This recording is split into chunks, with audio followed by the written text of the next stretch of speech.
Basta ever stories. Basta ever stories.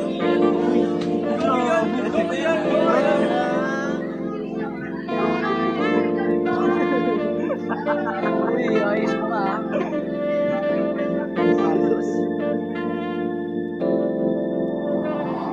Matagal na rin pala akong nagkagala sa paraiso na di ko alam kung may daan pa ba. Yung mga ruta na diretso bigla na lang lumiliko. Na buhay ko parang kalsada may daan pa paikot. Sila lang mismo sumisilip sa buhay ko, nagbilibot. Magulo na lahat-lahat, nagagawa pang sumipot. Pero kahit pag ganun di ko ugaling gumante. Natural lang na may panira, yan ang kwentong may parte. Pero tandaan mo pre, istorya mo ikaw ang bida. Natural lang na may pabida na tingin sa'yo kontrabida. Antimano mga paebal na wala nang ginawa kundi mangialam sa buhay ng iba. Ibang karakas ang alam, basta hayaan mo sila. May sarili kang papel, bawal yung tinta nila. Masusulatan mo ang kwento na meron ng pamagat. Sa buhay mong may emosyon na ikaw lang nagbubuhat.